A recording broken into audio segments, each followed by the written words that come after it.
So the expensive Mario Kart game is finally here, and funny enough, despite all the controversy over the price, this is still somehow only the second most expensive Mario Kart game from the last 10 years. So the question on everyone's mind going into this was just, how would Nintendo justify an $80 price tag? Expectations have been enormous. No other game has ever had the balls to make their base game price so stinking high. So did they succeed? Is that price justified?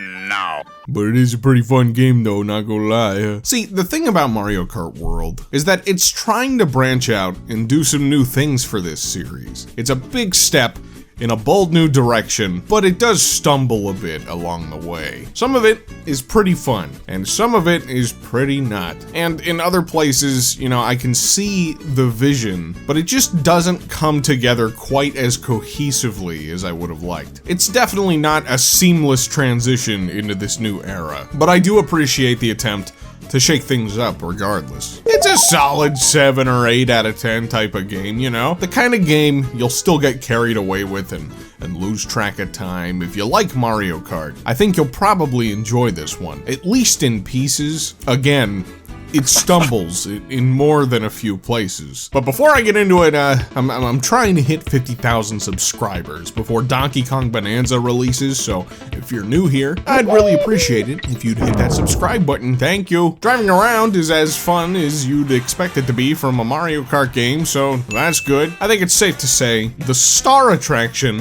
for Mario Kart World is the world.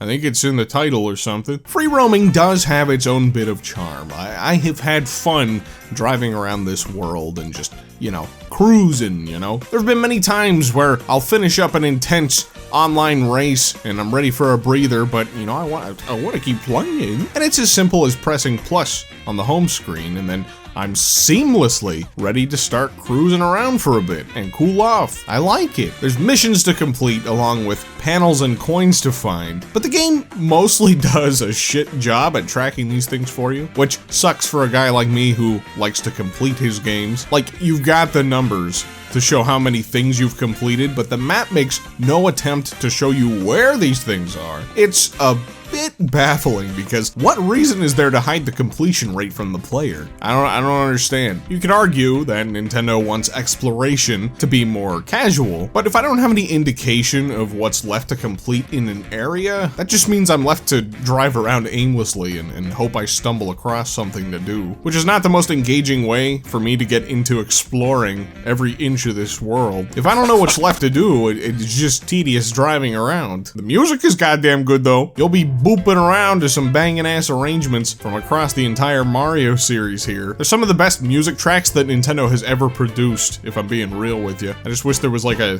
radio option or something. You know, let me put a playlist together of the songs that I want to hear or something. I don't know. But getting back to the world, there's also a lack of incentive to really do the things that this world has to offer, aside from the satisfaction of completing the missions themselves, which, I mean, it can be fun in its own right, don't get me wrong. You get stickers.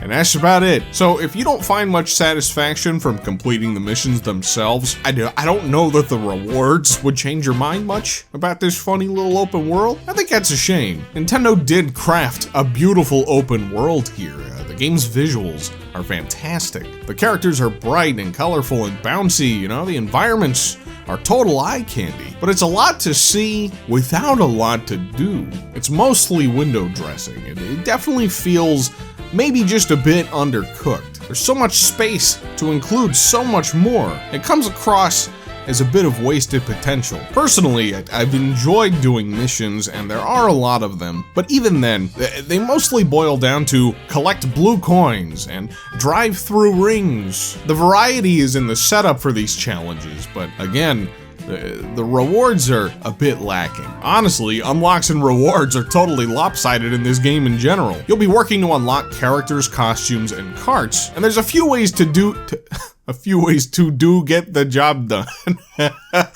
Why did I type it like that? I just noticed this. Carts you get by collecting coins, cool, and you unlock them at a pretty reasonable pace. It's probably the most rewarding unlock in the game because you're constantly getting a trickle of cart unlocks until until you're done, which dries up a lot more quickly than the character unlocks.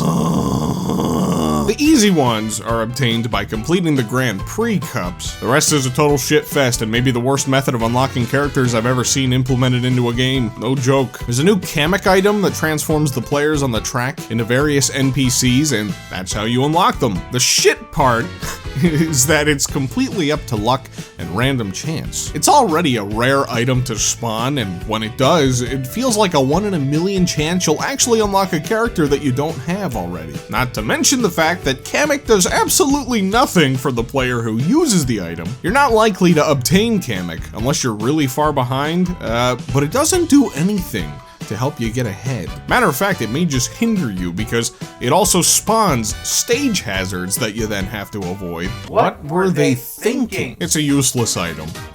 Just straight up. It's only rewarding to the players that Kamek affects, and even then, most of the time, it's not. They should have just paired unlocking these NPC characters to the open world. Allow you to stumble across them while you're exploring, maybe have, you know, some kind of brief interaction, and then enter a drag race to try and unlock them. It would make unlocking these characters more rewarding, while also offering more value to the exploration part of this world, which, I mean, as it is, it's pretty lacking. Costumes are also kind of a mixed bag. Like, they're neat, I like them a lot, but over half of the roster doesn't even have costumes to unlock, which makes going for these lunch bags kind of pointless a lot of the time. Some of these NPCs also definitely could have at least gotten like a palette swap or something. Like, come on, they're right there. Oh, we were right there, man! Hi.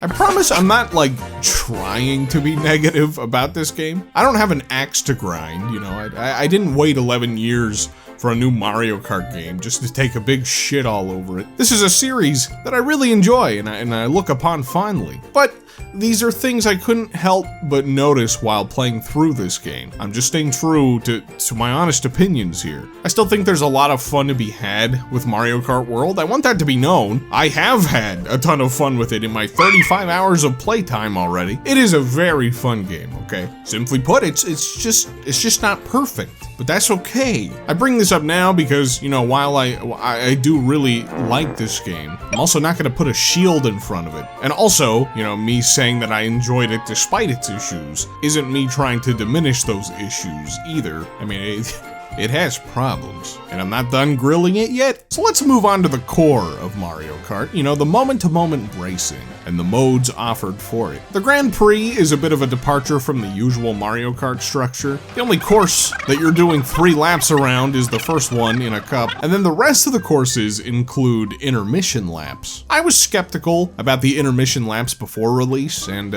well, I've gone through multiple phases with them now after getting my hands on it. Wasn't crazy about them at first, then began to warm up to them.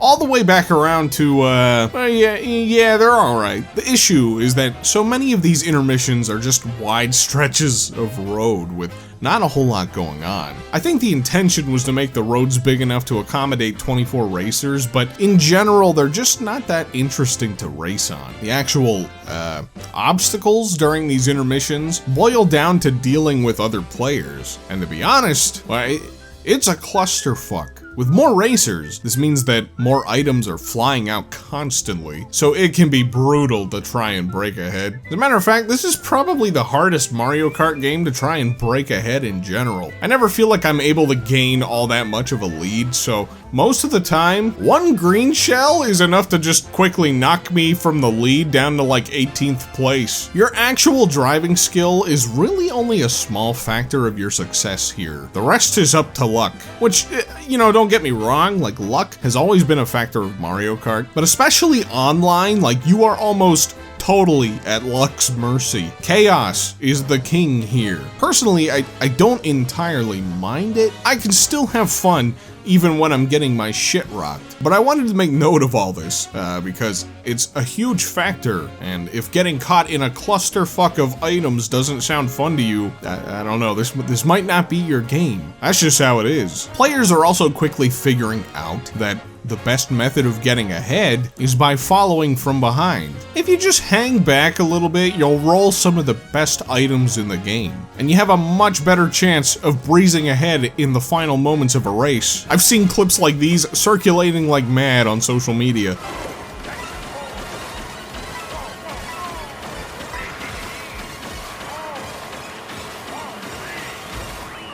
Again, it's just the way that it is. So yeah, intermissions, they're just kind of okay to me at worst. I can take them or leave them, but do the courses themselves fare any better? I would say yes. They're definitely by far more interesting to race on than the intermissions for the most part. A few courses suffer from the same issues as the intermissions of being too wide or somewhat simplistic. Like this desert course immediately comes to mind for me. There's just not a lot to it. But in general, I think the courses are solid in this game. There's a few really great remixed courses like Peach Beach that adds like a whole new part of the map to race on. Dino Jungle got turned into Jurassic Park, which is super cool. And I know I'm probably alone on this, but I actually really like Koopa Beach. But I'm biased, I'll be the first to admit. Koopa Beach is the course that I've wanted to see return to this series like longer than any other. And you might be asking,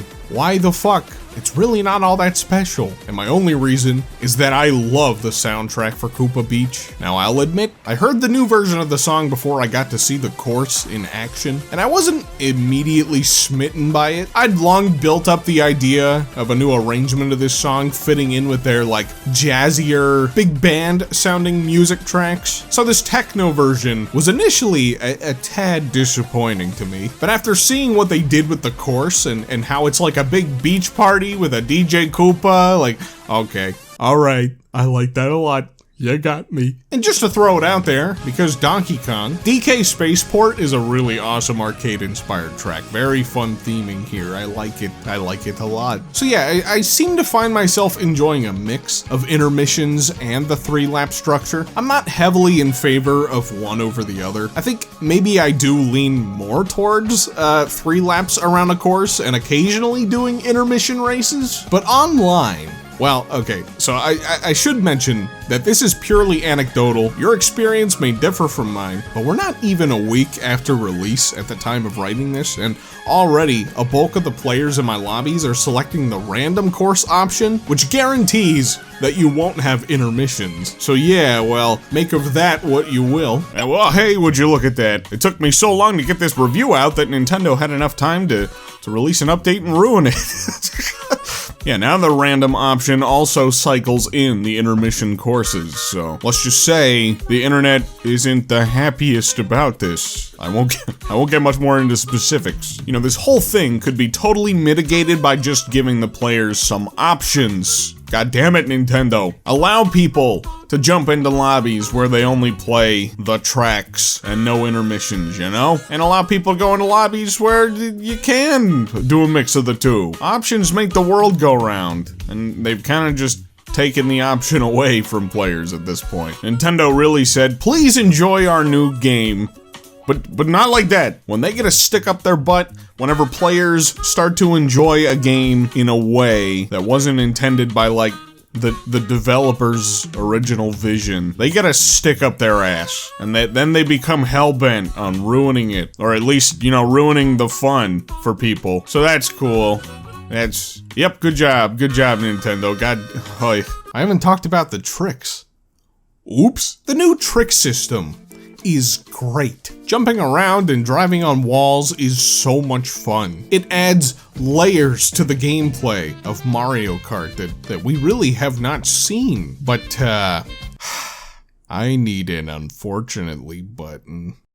Unfortunately. The thing is that there's a surprisingly limited amount of areas that it's actually beneficial to utilize. Sure, there are some genuine shortcuts that can help you get ahead if you pull off the right stunts in the right places. The moves are flashy and a ton of fun to pull off, but I think I've found more instances where they cause me to fall behind instead of getting ahead. Take this bridge, for instance. You can drive up the sides, and you might think it could make for a fun shortcut, but But no, it's just a slower method of getting around. You'd be better off taking the boring path of just driving on the road. Same goes for this section of Peach Beach. I love driving on the walls and pulling off these stunts, and I do it anyway because it's fun, but it has only ever hurt my placement in these races, I swear. It's like, I can see the brilliance on display here, like the vision is clear, but the execution just doesn't get all the way there with this trick system a majority of the time. Especially when the bulk of your racing takes place during intermission tracks,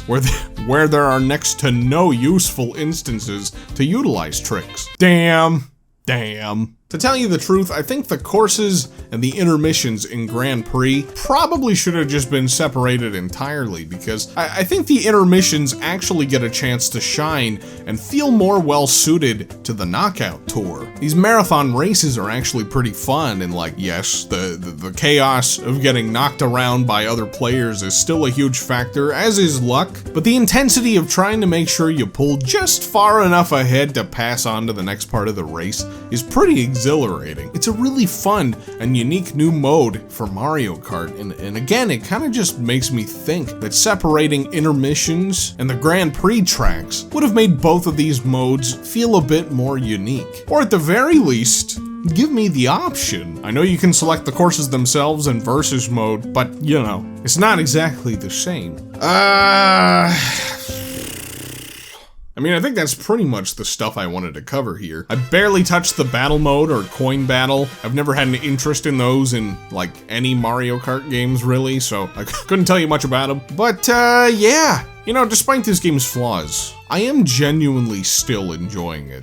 If you made it this far into the video, you might be wondering, how the fuck? Honestly, I had to wonder that myself, but I think what it boils down to is that this game is definitely greater than the sum of its parts. The core of Mario Kart still shines through the fog here. There's just no doubt that this game is having some growing pains with this whole new direction. Some of this stuff could probably be ironed out through updates and all that, but some of it is absolutely baked into the foundation, and it just kind of is what it is. Speaking of updates, I am a bit worried about what those could look like for this game moving forward. Despite having a decent amount of content, this game does feel a little light in a few areas, notably costumes for DK and Pauline and maybe a few others, along with notable character absences. It's reasonable to expect DLC costumes, characters, and tracks, but what concerns me is how quickly this could potentially go wrong. If Nintendo releases stuff like costumes and the occasional character drops as free DLC, that's one thing, but man, seeing how they monetize Mario Kart Tour, let's just say I'm not overly optimistic about how this could go. I know Mario Kart Tour was a free game, it's a free mobile game, so it's kind of a different thing. But the thing is that Mario Kart World, it's gonna be here for a while, you know? Surely they'll find ways to monetize it to fund new content. Just because the game is $80 doesn't mean that Nintendo suddenly feels charitable about DLC. And courses are one thing. You know, I think it would be reasonable to expect to have to pay for big DLC expansions. Nickel and diming over costumes, though, I mean, that would suck. Considering that entry price is 80 fat ones. I guess we'll just have to wait and see about that. Mario Kart World, unfortunately, didn't do a good job of convincing many of us that it's worth that $80 price. Thank God I got the bundle.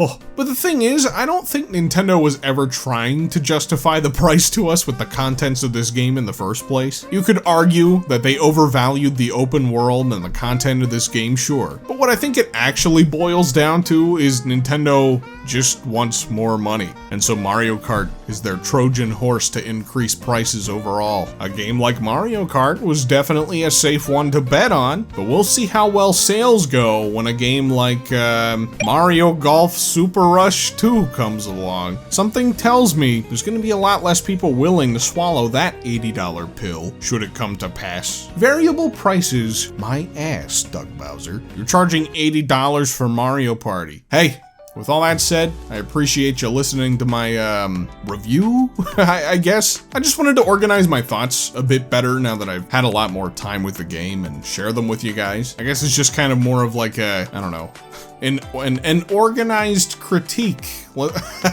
Is that just basically what a review is? I don't know. It's just thoughts. It's just thoughts. I'm not trying to present this as some, like, journalistic review, you know? How do you guys feel about Mario Kart World? Whether you agreed or disagreed with anything I said, let me know in the comments below. I always look forward to hearing your thoughts. If you like this video, be sure to hit that like button and subscribe if you're new here. I'm trying to hit 50K before Donkey Kong Bonanza, which, wow. Yeah, we're only a month away. Nothing is left between us and Donkey Kong. I can't wait. But in the meantime, I'll catch you guys in the next one.